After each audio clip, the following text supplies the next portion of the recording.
Good morning, students. In yesterday's session, we discussed about various kinds of natural resources. We learned that there are some natural resources which are called, which are exhaustible, and there are some other ones which are inexhaustible. तो students जो exhaustible resources थे उनमें हमने fossil fuels के बारे में बात की थी तो कोल एंड पेट्रोलियम जो हैं they belong to that category so let us discuss about coal first of all students देखिए यहाँ पे you may have seen coal और हर्ड अबाउट इट तो स्टूडेंट्स कोल आप लोगों ने सबने देखा हुआ है कोल मतलब कोयला जो है और आप लोगों ने देखा होगा कि इसको हम फ्यूल के तौर पे यूज करते हैं it is hard as stone and it is black in colour तो जैसे आपको यहाँ पे it is shown in the figure it is black in colour and it is quite hard so coal is one of the fuels use to cook food तो coal जो है उसको fuel के तौर पे यूज किया जाता है कुकिंग के लिए earlier it was use in railway engine to produce steam to run the engine तो पहले क्या किया जाता था उसको जो रेलवे इंजन थे उसमें यूज किया जाता था स्टीम जनरेट करने के लिए it is also use in thermal power plants to produce electricity उसके अलावा उसे थर्मल पावर प्लांट्स में इलेक्ट्रिसिटी प्रोडक्शन के लिए भी यूज़ किया जाता था तो coal is also use as a fuel in the various industries so बहुत सारी इंडस्ट्रीज में भी इसको यूज किया जाता है तो ये सारे स्टूडेंट्स यूजेस आपको सबसे पहले उन्होंने बता दिए कि जो इसको कुकिंग के लिए यूज किया जाता था so it is use to cook number one first use है उसके बाद it is use in railway engines आजकल तो ज़्यादातर इंजन्स जो हैं वो इलेक्ट्रिक हो गए हैं लेकिन but still there are some which work on operate on this one उसके बाद thermal power plants electricity production के लिए यूज़ होता है तो और बहुत सारी इंडस्ट्रीज में भी एज अ फ्यूल जो है ये यूज़ होता है ठीक है तो ये हमें यूजेस पता लग गए इसके for cooking in the railway engines then in the thermal power plants and in the industry तो ये सारे इसके यूजेस हैं then comes the story of coal where do we get coal from and how is it form तो coal मिलता कहाँ से हमें और कैसे बना था let us discuss about that so about 300 million years ago the earth had dense forest in the low lying wetland areas low lying का मतलब स्टूडेंट्स क्या है जो नीची है जगह जगह जो है अर्थ पे हर एक जो जगह है हर एक लोकेशन जो है वो सेम हाइट पे नहीं है कई एरियाज हैं जो काफी नीचे हैं तो करीबन 300 मिलियन साल मिलियन का मतलब क्या होता है स्टूडेंट्स मिलियन का मतलब होता है 10 लाख तो 300 मिलियन का मतलब क्या हो गया 3000 lakh lakh years right 3000 lakh years ago बहुत पुरानी बात कर रहे हैं तो क्या था कि अर्थ के जो नीचे वाले एरियाज थे लो लाइंग एरियाज थे वेटलैंड वाले एरियाज थे वहां पे बहुत ही डेंस फॉरेस्ट थे due to natural processes like flooding these forest got buried under soil buried का मतलब क्या होता है दब जाना तो कुछ एक नेचुरल प्रोसेस है जैसे फ्लडिंग है कि बाढ़ आई ऐसे क्या हो गया कि वो क्योंकि लो लाइंग एरियाज थे तो क्या हो गया वो दब गए नीचे जमीन के एज मोर सॉइल डिपॉजिटेड ओवर देम धीरे धीरे क्या होता रहा कुछ कुछ सालों में और ज्यादा सॉइल उसके ऊपर और ज्यादा मिट्टी जो थी वो जमती गई लेयर बनती गई एंड दे वर कॉम्प्रेस्ड और वो कॉम्प्रेस हो गए और उनका वेट जो था मिट्टी का उसके अंडर वो जो नीचे दबे हुए फॉरेस्ट थे वो कॉम्प्रेस हो गए and the temperature also rose as they sank deeper and deeper जैसे जैसे ऊपर मिट्टी की लेयर्स और बनती गई वो और नीचे दबते गए और वहां पे नीचे जाते जाते अर्थ के नीचे की तरफ जाते जाते टेम्परेचर जो था वो भी बढ़ता गया दो चीजें हो गई एक तो प्रेशर बढ़ रहा है उसके ऊपर क्योंकि ऊपर और ज्यादा लेयर्स मिट्टी की आ रही हैं और दूसरा क्या हो रहा है कि उसके जो टेम्परेचर है वो भी बढ़ रहा है under high pressure and high temperature dead plants got slowly converted into coal और धीरे धीरे वहां पे हाई टेम्परेचर और प्रेशर की कंडीशन में क्या हो गया अल्टीमेटली वो कोल में कन्वर्ट हो गए जो फॉरेस्ट थे ठीक है as coal contains mainly carbon तो स्टूडेंट्स जितने भी हमारे पास ये फॉसिल फ्यूल्स हैं चाहे वो पेट्रोलियम है चाहे वो कोल है तो मेनली उसके अंदर क्या है कार्बन ही है the slow process of conversion of dead vegetation to coal is called carbonisation तो स्टूडेंट्स ये भी क्वेश्चन आपको पूछा जा सकता है what do you mean by carbonisation the slow process of conversion of dead vegetation into coal तो जो डेड वेजिटेशन है जैसे कि यहाँ पे फॉरेस्ट की बात की जो नीचे दब गए दबने के बाद ऑब्वियसली वो क्या हो गया डेड वेजिटेशन हो गई और धीरे धीरे वो क्या हो गया कोल में कन्वर्ट हो गए तो उस प्रोसेस को क्या कहा जाता है कार्बनाइजेशन कहा जाता है since it was formed from remains of the vegetation the coal is also called a fossil fuel तो क्योंकि ये डेड वेजिटेशन से बना है इसलिए इसको फॉसिल फ्यूल भी बोलते हैं A coal mine is as shown in figure 5.2. So when heated in air, coal burns and produces mainly carbon dioxide gas. अब स्टूडेंट्स हमें पता है कि मैंने आपको पहले भी ये चीज़ बताई थी पिछले चैप्टर में भी, किसी भी चीज़ की जो बर्निंग है that is basically the oxidation reaction. वो उसकी ऑक्सीडेशन होती है, वो ऑक्सीजन के साथ कंबाइन करती है वो चीज़।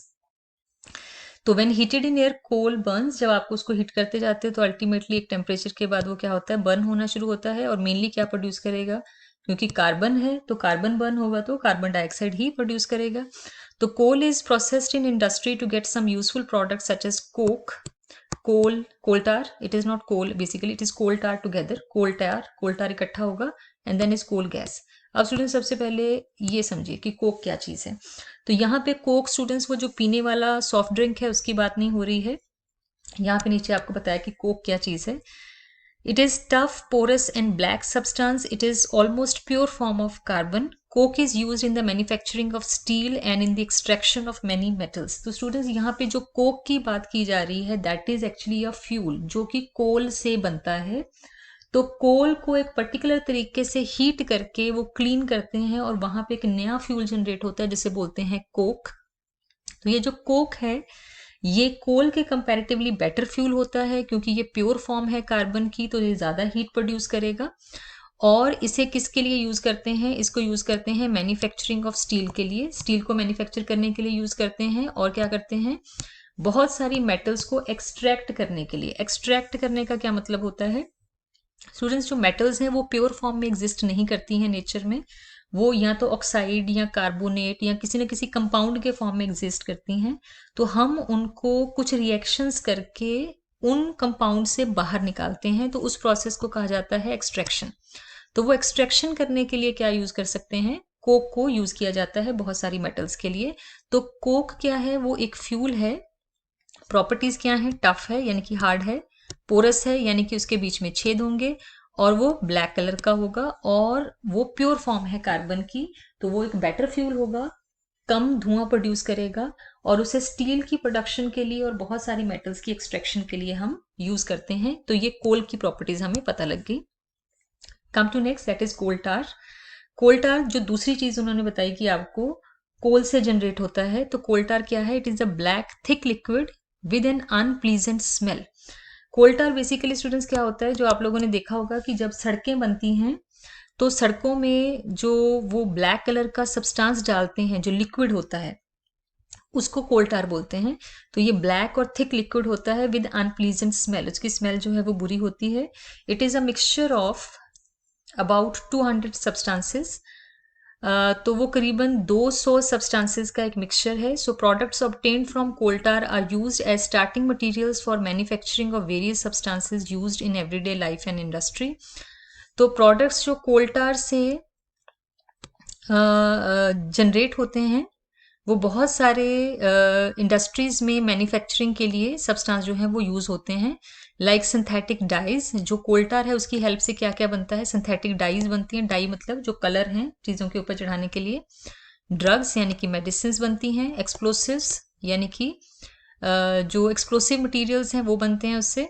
परफ्यूम्स बनते हैं। उसके अलावा plastics, paints, photographic materials, roofing materials, छत का मटेरियल जो है वो सब चीज़ें बनाने के लिए भी कोल टार जो है वो यूज़ होता है। Interestingly naphthalene balls use to repel moths and other insects are also obtain from this thing coal tar. Naphthalene balls students कौन सी होती हैं, जो फिनाइल की गोलियां होती हैं, आप लोगों ने देखा होगा जो वॉश बेसिन्स हैं वहाँ पे रखी होती हैं क्लीनिंग के लिए, ताकि जो गंदगी है या कीड़े मकोड़े हैं ना आए वहाँ पे। तो जो फिनाइल की गोलियां हैं नेफ्थलीन बॉल्स, उनकी भी प्रोडक्शन कहाँ से होती है, वो भी होती है इससे, कोल टार से। ठीक है, so this is all that we have, right. तो students this is what we have learnt. Okay, now see, these days bitumen, a petroleum product, is used in place of coal tar for metaling the roads. तो students आजकल क्या हो रहा है, आजकल जो है वो कोल टार की जगह पे एक और चीज़ है जिसको यूज़ किया जा रहा है, और उसका नाम उन्होंने क्या बताया है, दैट इज बिटुमिन। तो बिटुमिन को भी रोड्स को बनाने के लिए यूज़ किया जा रहा है इसकी जगह पे। कोल टार की जगह पे, ठीक है। So now let us look at this, that is coal gas. तो स्टूडेंट तीन चीज़ों की हमने बात की थी जो कि कोल से बनती हैं। So one is coke, second is coal tar and third one is this, that is coal gas. तो कोल गैस जो है that is obtain during processes of coal to get coke. तो जब कोल को प्रोसेस करके हम कोक बनाते हैं तो वहां पे एक गैस भी प्रोड्यूस होती है, and that gas is called as the coal gas, right. And it is used Coal gas was used for street lighting for the first time in London 1810 and New York around 1820. Nowadays is used as source of heat rather than light. तो आजकल इसे street lighting की बजाय वो heat production करने के लिए as a fuel इसको यूज़ करते हैं, कोल गैस को। तो बहुत सारी जगह पे वो कहते हैं स्ट्रीट लाइटिंग के लिए भी इसको यूज़ किया जाता था। So as a fuel in many industries situated near the coal processing units. तो बहुत सारी इंडस्ट्रीज में ये कोल प्रोसेसिंग प्लांट्स जो हैं वहाँ पे ये एज अ फ्यूल यूज़ इसको किया जाता है कोल गैस को, ठीक है। तो कोल गैस जो है कब प्रोड्यूस होती है, जब कोल को प्रोसेस करके हम कोक बनाते हैं तो उस टाइम पे कोल गैस जो है वो जनरेट होती है। Okay, now let us discuss about petroleum. तो स्टूडेंट्स कोल के बारे में हमने ऑलमोस्ट पढ़ लिया, अब पेट्रोलियम के बारे में पढ़ते हैं। You know that petrol is used as a fuel in light automobiles such as motorcycles, scooters and cars. तो जो light automobiles हैं जैसे motorcycles हैं, cars हैं, उन सब में जो पेट्रोलियम है वो यूज़ होता है। Heavy motor vehicles like trucks and tractors run on diesel. जो हैवी मोटर व्हीकल्स हैं वो डीजल पे चलते हैं। तो petrol and diesel are obtain from natural resource called the petroleum. तो ये सब चीज़ें आपको कहाँ से मिलती हैं, पेट्रोलियम से मिलती हैं। तो word petroleum is derived from Petra and oleum, that is rock and oil. तो रॉक और ऑयल जो है उन दोनों को ज्वाइन करके ये जो पेट्रोलियम है ये बना था, जो वर्ड है, क्योंकि ये आपको रॉक से जनरेट होता है, जो ओशंस के नीचे रॉक्स हैं वहां से ये जनरेट होता है, तो इसलिए इसे पेट्रोलियम नाम दिया गया। Do you know petrol how it is formed? तो स्टूडेंट जैसे हमने कोल के बारे में पढ़ा था एग्जैक्टली उसी तरीके से जो पेट्रोलियम था वो भी बना था। और यहाँ पे डिफरेंस सिर्फ क्या है कि जो आपके पास वहाँ पे क्या थे, फॉरेस्ट थे, यहाँ पे ओशन के नीचे वाले जो एक्वेटिक एनिमल्स एंड जो थे एक्वेटिक प्लांट्स थे उनकी हेल्प से ये बना था। तो यहाँ पे भी वही चीज़ है कि हाई टेम्परेचर, हाई प्रेशर, उसके नीचे वो चीज़ें दब गई और धीरे धीरे कितने मिलियन ईयर्स में वो क्या बन गया, पेट्रोलियम बन गया, ठीक है students. So with this we have learned now कि इन दोनों चीज़ों को हम फॉसिल्स क्यों बोलते हैं। तो बाकी चीज़ें जो हैं वो सेम ही हैं।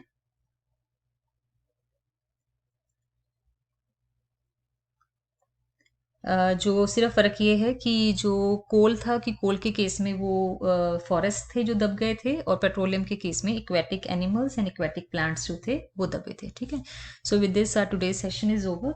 तो इसको आपने ध्यान से समझ लेना है और उसके बाद आपको मैं कुछ क्वेश्चंस भेज दूंगी, तो आप उन क्वेश्चंस के आंसर्स जो है वो फाइंड आउट कीजिए and then you send it back to me, right. Thank you very much.